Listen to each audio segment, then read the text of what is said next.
हाँ, जो raw materials पे जब हम काम कर रहे हैं, नेचर के साथ हम डायरेक्टली काम कर रहे हैं, all of those activities will be considered as your primary economic activities.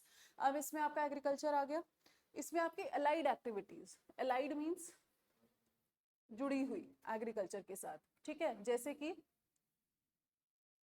Cattle rearing, ठीक है, जो पोल्ट्री फार्म्स, ठीक है, डेयरी वगैरह का जितना काम हो रहा है, एवरीथिंग जो भी अलाइड एक्टिविटीज है, ये सारी आपकी कहाँ आ रही हैं, प्राइमरी एक्टिविटीज के अंदर आ रही है, ठीक है। इसके बाद क्या आएगा आपका, सेकेंडरी एक्टिविटी। एक मिनट,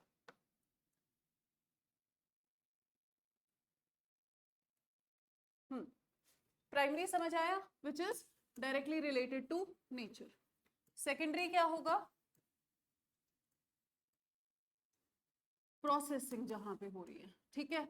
क्या वर्ड समझते हैं हम जब हम सेकेंडरी की बात करते हैं, तो the word is your manufacturing, ठीक है, जहां पे भी कुछ भी मैन्युफैक्चरिंग से रिलेटेड आ जाएगा, that will be your secondary sector. Primary sector के प्रोडक्ट्स को तुम यूज कर रहे हो मोस्ट प्रोबेबली, उसको भी तुम सेकेंडरी सेक्टर में इंक्लूड कर लोगे, ठीक है। इसके बाद आ जाता है क्या, tertiary sector.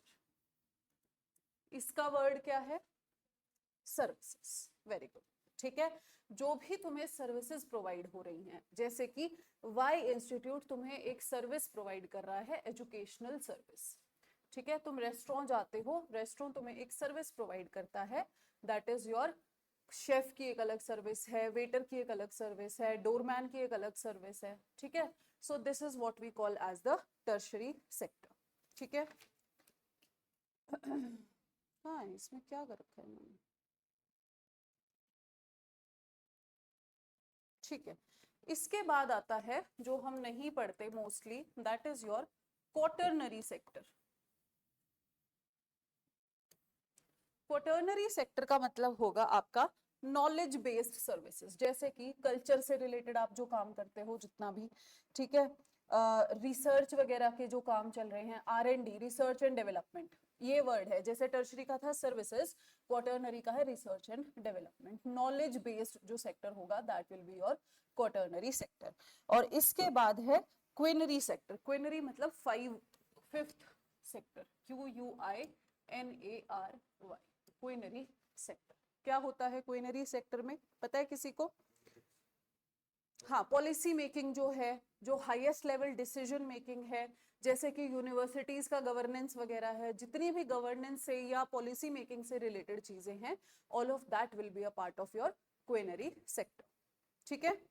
Universities, media, science, politics etcetera, ये आपके नोट्स में गिवन है, फाइन। अब देखो, जो आपको ध्यान रखना है, प्राइमरी सेक्टर की जो कंट्रीब्यूशन है टू द जीडीपी, आपके नोट्स में लिखा है 16%, but as of latest updates it is 19.7%। मतलब करीब करीब 20% हमारा जो जीडीपी है वो प्राइमरी सेक्टर से बन रहा है, ठीक है। As far as your secondary sector is concerned, इसमें आपका 25 to 27 है। ये मैंने बॉल पार्क फिगर दिया है, डेसिमल्स में आपको नहीं दे रही हूँ, डेसिमल चाहिए तो दैट इज 27.6%, ठीक है, 27.6%।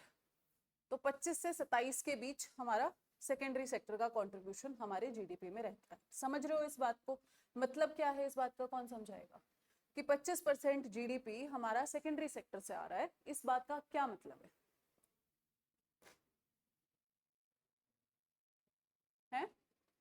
क्या हो रहा है? बताओ बताओ, गलत बताओ, कोई बात। आप क्या कह रहे थे? ग्रॉस डोमेस्टिक प्रोडक्ट जो है उसका 25% हिस्सा जो है वो हमारा सेकेंडरी सेक्टर से आ रहा है। मतलब मेरे देश के अंदर जितनी भी डोमेस्टिक प्रोडक्शन हो रही है उसकी 25% प्रोडक्शन सेकेंडरी सेक्टर मेरा करके मुझे दे, ठीक है। थर्ड जो है आपका टर्शरी सेक्टर, सर्विसेज सेक्टर, इसका बेटा डिजिट है आपके लिए 55%। Tertiary sector 55%, this is your highest, ठीक है। ये आपका हाईएस्ट कंट्रीब्यूटर रहता है इसके अंदर। अब जो प्राइमरी सेक्टर वाले लोग होते हैं, जो यहाँ पे काम कर रहे होते हैं, इनको हम कहते हैं रेड कॉलर वर्कर्स। ठीक है, प्राइमरी सेक्टर वालों को कहेंगे red collar workers. Secondary sector वाले जो होते हैं वो होते हैं आपके blue collar workers, and tertiary sector वाले होते हैं व्हाइट कॉलर वर्कर्स। ठीक है, क्लियर हुआ यहां तक? नॉलेज सेक्टर किसको बोलते हैं? क्वाटर्नरी सेक्टर को। ठीक है, क्वीनरी सेक्टर में हमने देखा पॉलिसी मेकिंग, पॉलिटिक्स, वो सारी चीजें आएंगी आपकी। Good, fine. अब हम देखेंगे टाइप्स ऑफ इकोनॉमी। इकोनॉमी जो है, हमारा जो सेटअप है वो कई तरीके का होता है। इकोनॉमी क्या है? हमारा बेसिकली पूरा स्ट्रक्चर, हमारी अर्थव्यवस्था कैसी है, कैसे हमारे देश में पैसे कमाए जा रहे हैं। ठीक है, क्या क्या इकोनॉमिक एक्टिविटीज हो रही है। तो ये समझ आ गया सबको? पांचों क्लियर हैं? ठीक है, अब हम देखेंगे टाइप्स ऑफ इकोनॉमी। अलग अलग तरीके की अर्थव्यवस्था होगी, कोई देश किसी तरीके की अर्थव्यवस्था रखेगा, कोई किसी तरीके की रखेगा। ठीक है, तो इसमें लिखो सबसे पहले, इनको लिख रहे हो ना जो मैं बोर्ड पे लिख रही हूँ, इनके नोट्स बनाते रहना। ठीक है, टाइप्स ऑफ इकोनॉमी में सबसे पहले आता है बेटा आपकी कैपिटलिस्ट या liberal economy.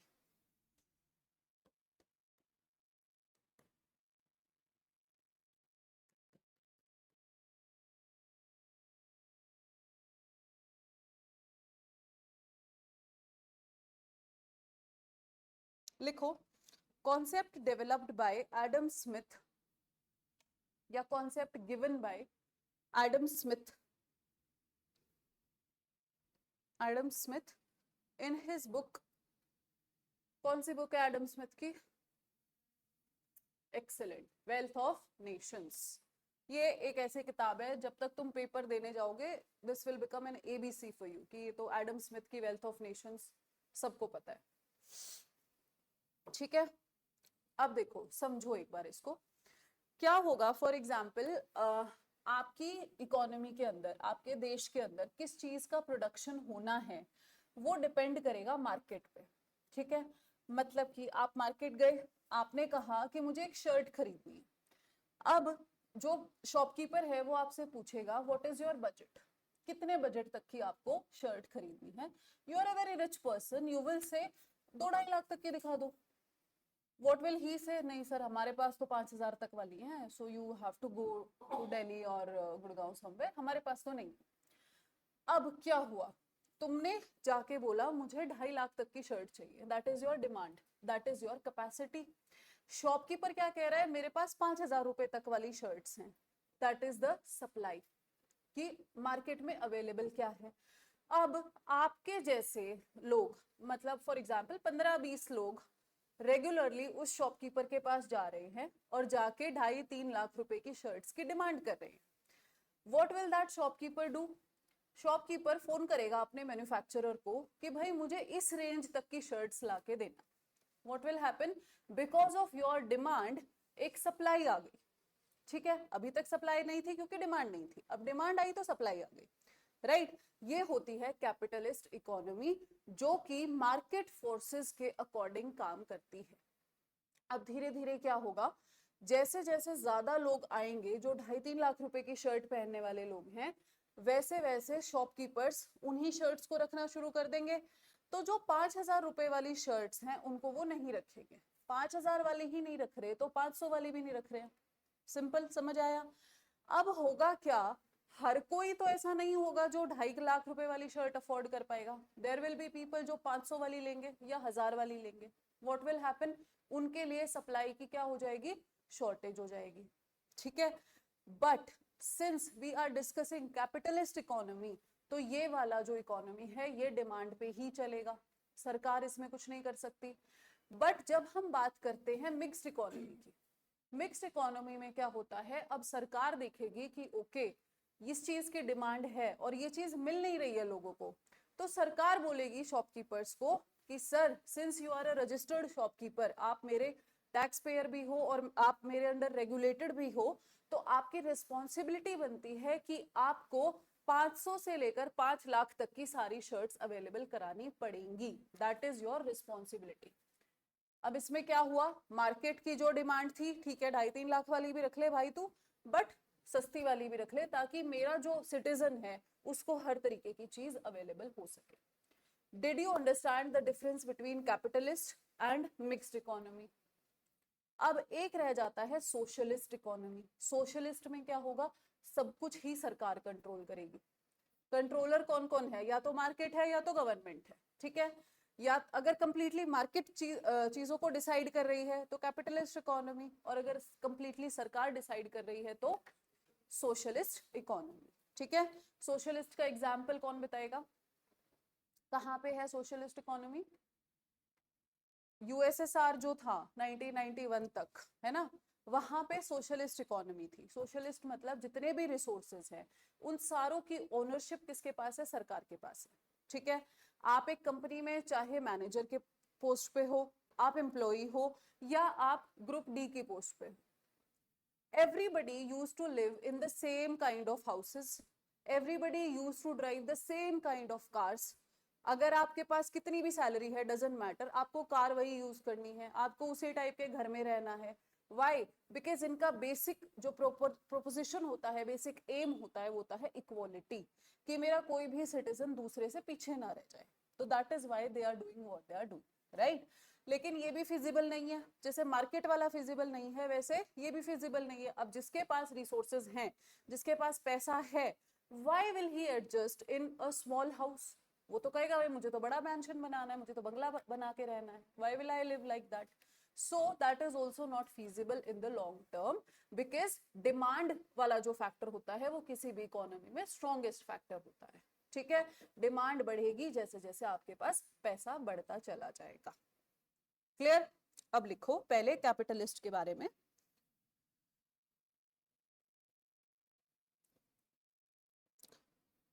In a capitalist economy,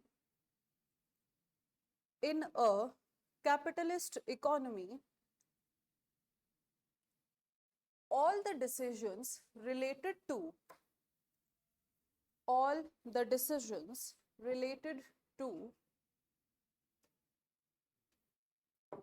supply chain slash production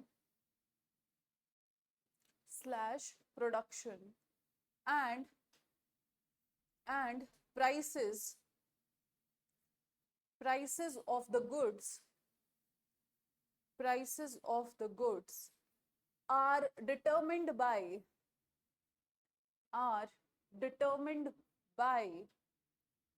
the market forces.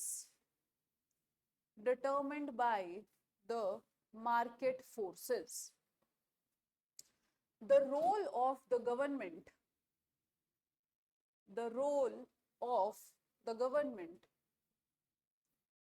in a capitalist economy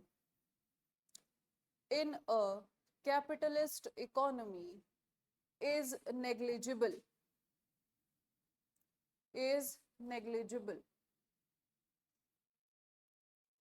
The main objective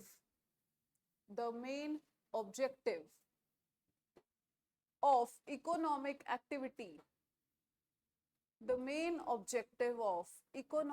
activity is to earn profits.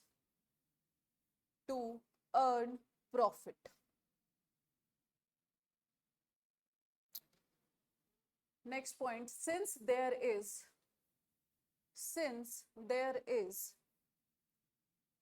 private ownership of resources,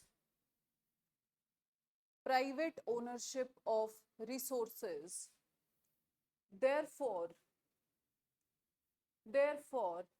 we see unequal distribution of resources in the society. Example USA, UK, etc. ठीक है. तो हमें capitalist economy USA, UK वगैरह में देखने को मिलती है. नेक्स्ट लिखिए socialist economy. socialist economy, concept developed by Karl Marx.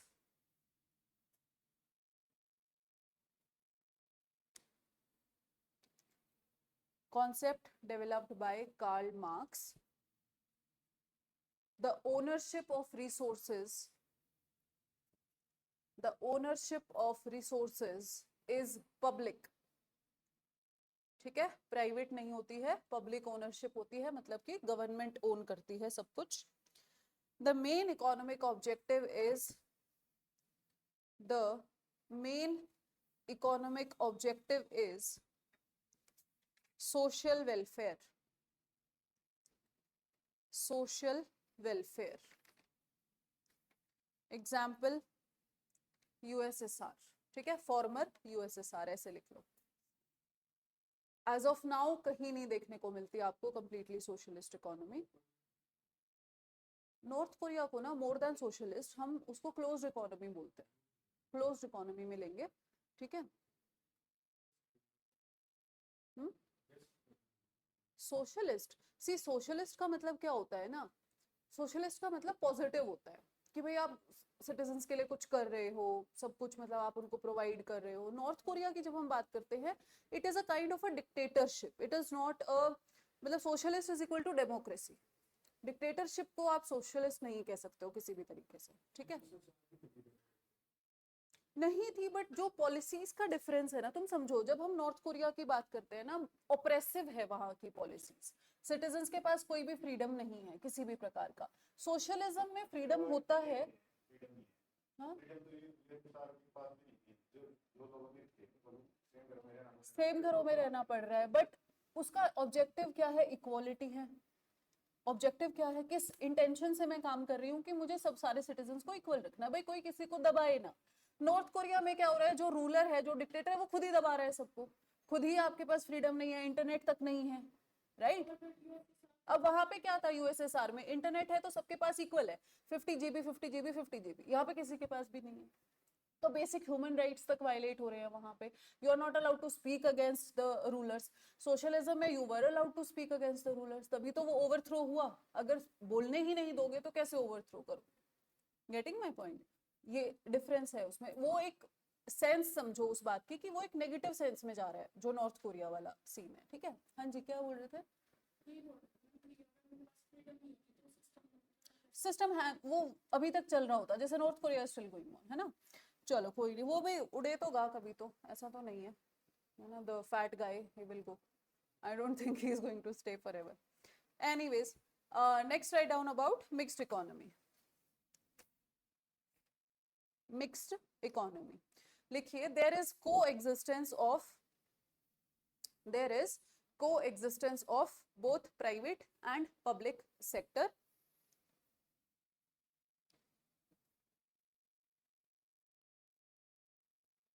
अब मुझे ये बताओ, मिक्स्ड इकोनॉमी जो होगा, हम समझा दिया है मैंने, तुम्हें समझ आ गया कॉन्सेप्ट क्या है. जब मैं बात कर रही हूँ इक्वालिटी ऑफ रिसोर्सेज की, तो क्या रहेगा यहाँ पे? रिसोर्सेज इक्वली डिस्ट्रीब्यूटेड होंगे, जो बेयर मिनिमम होगा वो सबको मिलेगा. ठीक है, पॉवर्टी लाइन से थोड़ा सा ऊपर मोस्टली लोग रहेंगे, बट जो है इक्वल वाली बात यहाँ पे नहीं आएगी. ठीक है, तो यहाँ लिखिए, the inequality in income distribution, the inequality in income distribution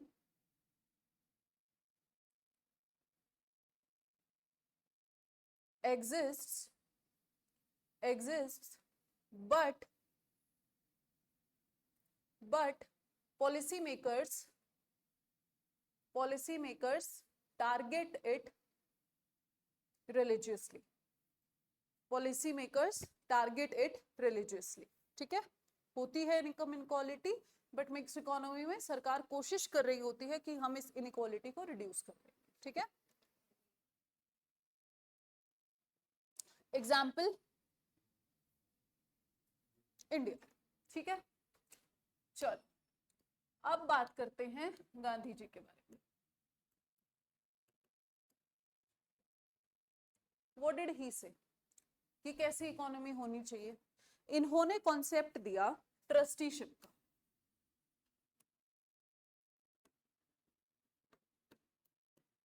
by the way आप लोगों ने सुना कि ये जो अपना मस्क है, इलॉन मस्क, ट्रिलियनियर का स्टेटस मिल गया था उसको, हालांकि चला गया but still he has so much money, trillions में मनी उसके पास। अभी देखना अपना जीडीपी, अभी मैं बताऊंगी थोड़ी देर बाद, तो नॉमिनल में बात करते हैं तो 4-5 के आसपास है, and he alone has that kind of money. तो इनकम इनइक्वालिटी।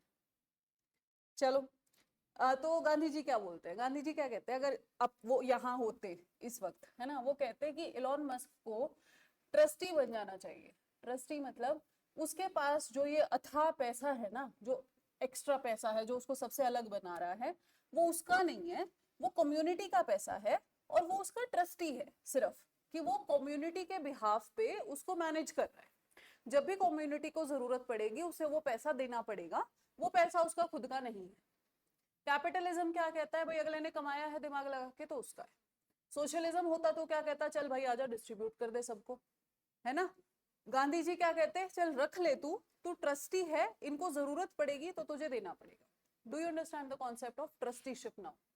ठीक है, ओनरशिप किसके पास है, that particular individual, but in the time of need according to the decision of the government आपको उस पैसे को, उस फंड को डिवॉल्व करना पड़ेगा, वो रिसोर्स जो है डिस्ट्रीब्यूट करना पड़ेगा।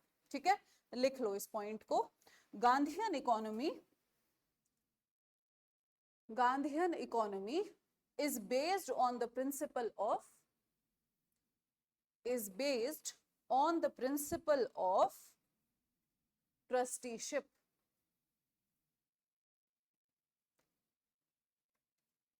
Trusteeship. The wealthy people, the wealthy people should hold their surplus property, their surplus property and assets not as personal owners, not as personal owners, but as trustees for the community, trustees for the community। ठीक है, trustee का मतलब क्या है, we are giving this to you on trust. चलिए next, open economy. लिखोगे इसको, सिर्फ हेडिंग्स लिख लो ताकि तुम्हें पता रहे ओपन इकोनॉमी क्या होगा और क्लोज्ड इकोनॉमी क्या होगा। बताओ। ट्रेड विद अदर कंट्रीज, ठीक है, trade with other countries means export and import. Open में अलाउड होगा, क्लोज्ड में अलाउड नहीं होगा। ठीक है, ओपन इकोनॉमी का एग्जाम्पल इंडिया है, सब है, यूएसए, हांगकांग, सिंगापुर, सब लोग हैं। Closed economy north Korea. ठीक है, चलिए नेक्स्ट लिखिए, characteristics of Indian economy. Characteristics of Indian economy.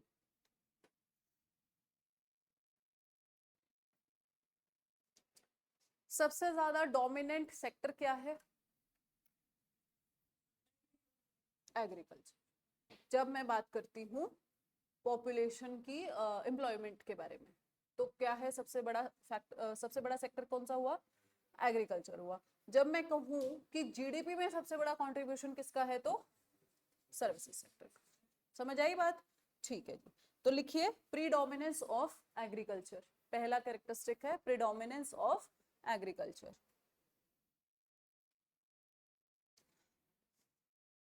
Disguised unemployment पता है क्या होता है, क्या क्या बताओ। हाँ हाँ, यस, एग्रीकल्चर में हमें सबसे ज्यादा देखने को मिलता है ये। ठीक है, कि जहां पे एक फार्म पे अगर हमें 6 लोगों की रिक्वायरमेंट है और फैमिली में 10 मेंबर्स हैं, तो all 10 of those members are employed in that agriculture. वो सेटिस्फाइड है कि हाँ हम खेती कर रहे हैं, बट इफेक्टिवली उनकी प्रोडक्टिविटी उसमें कुछ खास है नहीं, राइट। लिखिए सेकंड, टेक्नोलॉजी के बारे में क्या बोलना चाहोगे? इंडिया में नहीं है, बिल्कुल नहीं है, मरे पड़े हैं, कम है ना, बैकवर्ड हैं हम एज कंपेयर टू अदर, कुछ से आगे भी हैं बट मोस्टली हम बैकवर्ड ही हैं। लिखिए टेक्नोलॉजिकल बैकवर्डनेस।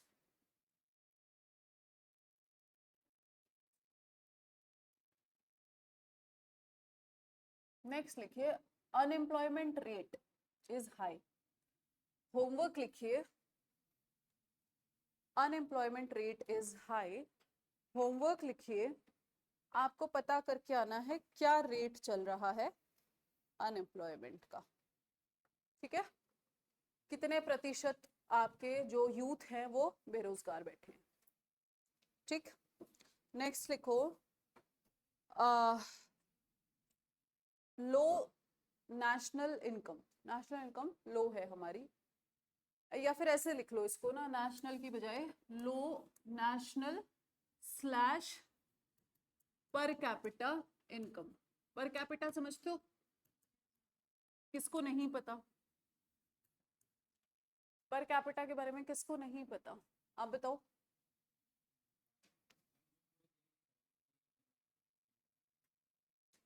वो तो हाँ, देखो अगर आपकी नेशनल इनकम 1000 रुपए है और आपकी पॉपुलेशन 10 की है तो आपकी पर कैपिटा इनकम कितनी हुई? 100।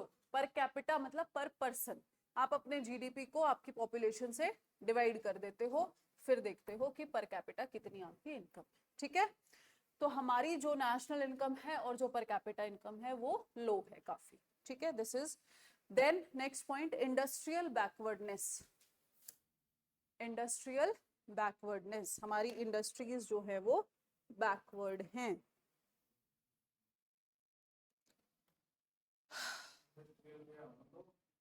इंडस्ट्रियल बैकवर्डनेस, पिछड़ी हुई है हमारी industries as compare to others.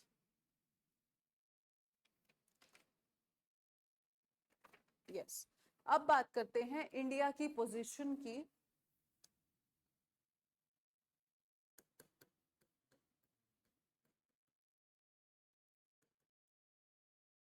लिखो फर्स्ट पॉइंट, जीडीपी के बेसिस पे कहां पे हम स्टैंड करते हैं? On the basis of nominal GDP करते थे 4th, अब है हम 6th, ठीक है। लिखो on the basis of GDP currently 6th position,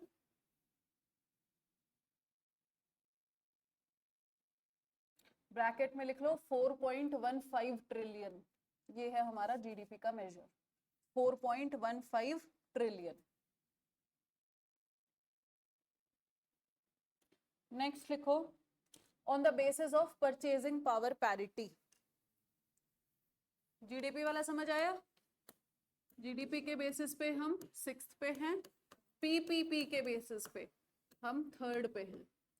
purchasing power parity, purchasing power parity, PARITY, क्या होता है परचेजिंग पावर पैरिटी? पता है किसी को? बताओ। बास्केट में गुड्स होते हैं,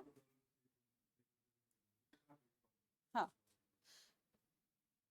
उल्टा कर दो इस बात को, इन द सेंस आपके पास जो फिक्स्ड अमाउंट ऑफ मनी है, अगर मेरे पास 100 रुपए है तो मैं इंडिया में उससे कितना सामान खरीद पाऊंगी और मैं यूएसए में उससे कितना सामान खरीद पाऊंगी, ठीक है। मेरी करेंसी की वैल्यू की बात आ जाती है, मेरी करेंसी की स्ट्रेंथ की बात आ जाती है। तो purchasing power parity, purchasing power मतलब खरीदने की क्षमता, पैरिटी मतलब बराबर, इक्वालिटी। तो आपकी परचेजिंग पावर कितनी समान है दूसरों से, तो उसके बेसिस पे हम 3rd पोजीशन पे आते हैं, मतलब हम अपने यहाँ पे एक लिमिटेड अमाउंट ऑफ मनी में ठीक ठाक सी चीजें हम खरीद पा रहे हैं, ठीक है। इसमें हाँ अब तो डेप्रिशिएट हो गया है, but still as far as ये पीपीपी ना इंडिया ने ही जाके बोला है इसमें वर्ल्ड इकोनॉमिक फोरम वगैरह में कि इस बेसिस पे भी तुम रैंकिंग निकालो। वो दूसरी रैंकिंग जो अभी देखना अगले वाली जो पर कैपिटा वाली आएगी उसमें तो बिल्कुल ही बेइज्जती वाला काम है। तो क्या होता है ना, हर एक कंट्री अपनी जो अपने आप को हम बेटर दिखाना चाह रहे हैं। आप लोगों ने ease of doing business report सुनी होगी, बंद करवा दी, ease of doing business report को ही बंद करवा दिया है लोगों ने कि तुम तो रिपोर्ट ही खराब निकाल रहे हो। वो क्लियरली तुम्हें बता रहे थे इंडिया को कि you are not a good place to do business, तो उन्होंने वो रिपोर्ट ही बोल दिया बकवास है ये रिपोर्ट, हम मानते ही नहीं, इसको खारिज करते हैं हम लोग। क्या कर लोगे अब, हम अपना नहीं सुधारेंगे, तुम चुप हो जाओ, तुम मत बोलो। तो PPP third 18.9 trillion dollars, 18.9 trillion dollars. ठीक है, अब आ जाओ on the basis of per capita income, guess करो पर कैपिटा इनकम के बेसिस पे कहाँ होगी, क्या रैंक होगी? यहाँ पे 6th है, यहाँ पे 3rd है, तो पर कैपिटा में करीब करीब 80 से नीचे नीचे होगी। कोई तो गैस करो, 3, 6, 30, आपको क्या लग रहा है? 40, 50, 65 पर कैपिटा के अकॉर्डिंग हम बैठे हैं 140वीं रैंक पे। ठीक है, सीधा सीधा ये सोचो, पॉपुलेशन देखो ना, सबसे ज्यादा पॉपुलेटेड है, चाइना को क्रॉस कर चुके हैं। जीडीपी कितना है? 18.9 है पीपीपी के बेसिस पे, उस पे 4 ट्रिलियन है। 140 कंट्रीज कितनी है टोटल? बॉल पार्क फिगर 200 मान के चलो, ठीक है।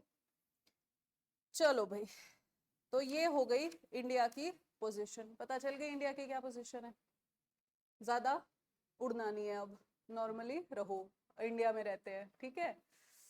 चलो जी, सेक्टर्स हो गए, टाइप्स ऑफ इकोनॉमी हो गया, बढ़िया। तो आपकी किताब का एक चैप्टर हो गया अब। ठीक है मैम, चलो अब आप है पीवाईक्यू कर लेंगे, एक आध छोटे छोटे पॉइंट्स लिख लो। Father of economics Adam Smith, father of economics Adam Smith.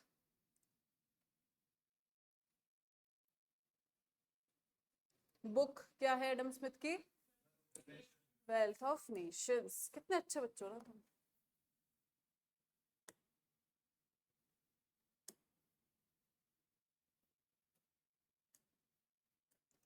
Next लिखो, टाइप्स ऑफ इकोनॉमिक्स माइक्रो और मैक्रो, माइक्रो और मैक्रो, MACRO।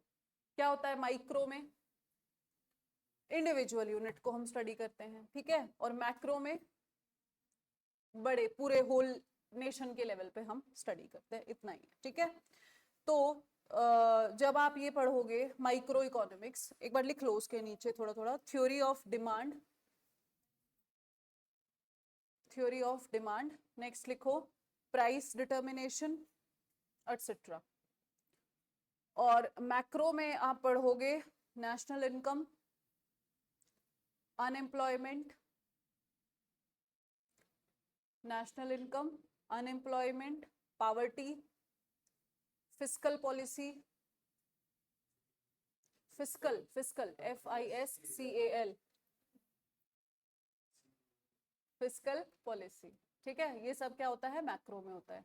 तो अपन जब एग्जाम्स के लिए पढ़ते हैं तो मोस्टली मैक्रो पढ़ते हैं, वही इंपॉर्टेंट होता है, ठीक है। चलिए जी,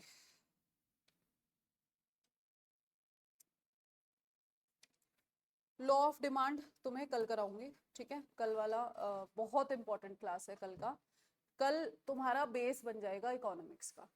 कल वाली क्लास जिसकी रह जाए प्लीज वीडियो देख लेना, ठीक है, बट ट्राई करना रहे ही ना। चलो एक बार फटाफट से कर लेंगे questions. Consider the following statements regarding the capitalist economy. Capitalist की बात करनी है हमें, लिबरल इकोनॉमी।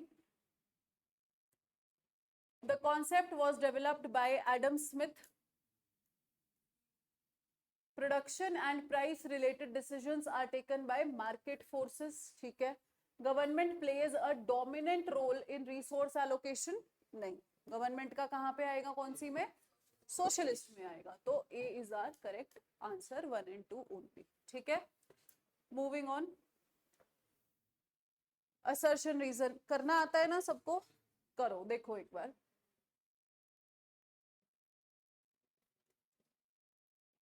लेसे फायर है ये, लेसे फायर, ठीक है। लेसे फायर का मतलब फ्री हो तुम, छुट्टी है तुम्हारी, कुछ करो, दैट मीन्स.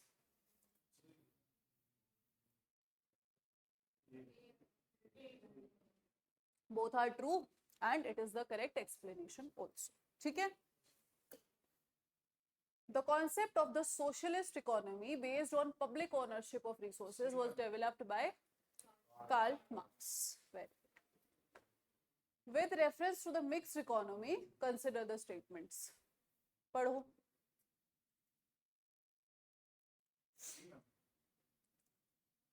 क्या बोला? It involves coexistence of both the private and public sectors. Yes, role of state or government is unrestricted and dominant. Unrestricted तो नहीं होगा ना, मिक्स्ड की बात कर रहे हैं तो मेजरली तो मार्केट फोर्स करेगा. जहां पे ये आ जाएगा ना कि भाई कुछ गरीबों को नुकसान होने लग गया है या अफोर्डेबिलिटी इश्यूज आने लग गए हैं, तो फिर government will play a role. I think 1 and 3 only should be the answer.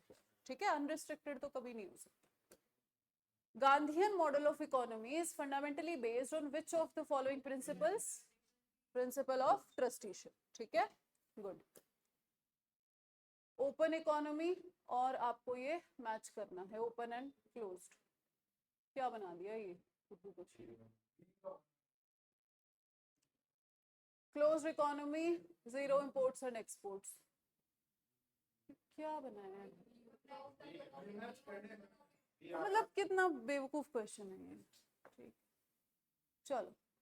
Directly provides services to both the primary and secondary sectors and is also known as the service sector. Tertiary sector. जहां ये आ गया service sector, वहीं पे आपका answer tertiary. Good good good. Consider the following activities: construction of fixed assets, banking, manufacturing of textiles, public administration. Which of the above are classified under the secondary sector?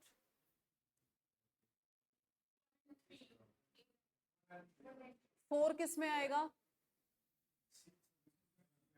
Public administration quinary में आएगा.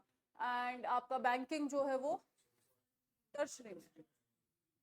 Services है ना, banking is a service, तो we will go for 1 and 3 only. Quaternary sector, which includes knowledge based activities like research, education and information, is also called as knowledge sector. Innovation नहीं, knowledge sector. Yes, quaternary sector is associated with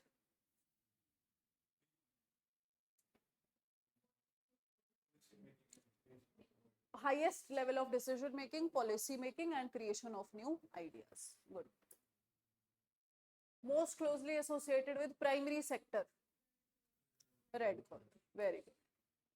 Then contribution of sectors. The tertiary sector has the highest contribution at around 50 to 55%. ठीक है.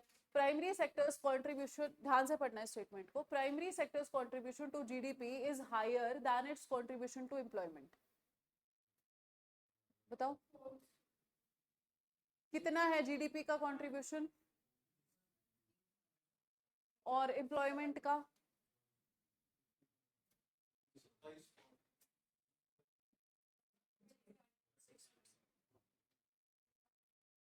तो ये correct हुआ? Correct हुआ ना? नहीं. Third, as an economy develops further, contribution of sectors to GDP typically follows this trend. Agriculture से ज्यादा इंडस्ट्री और इंडस्ट्री से ज्यादा सर्विसेज. क्लियर है ये तो? ठीक है. So answer is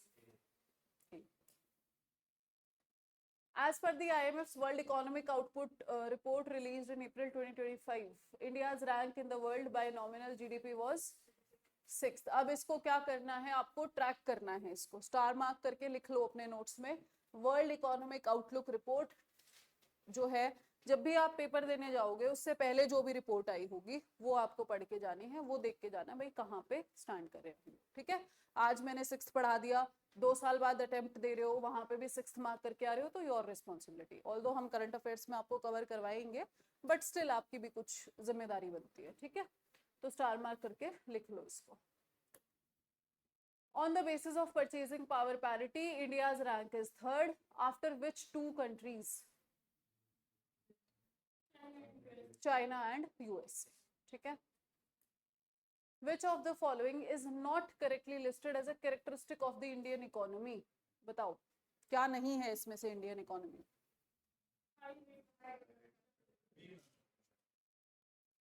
high rate of capital formation, low rate होता है हमारे यहाँ पे, ठीक है। चलो तो हुए क्वेश्चंस, ऐसे ही बस ध्यान से पढ़ते रहो, क्वेश्चंस होते रहेंगे, ठीक है। कोई डाउट है किसी को?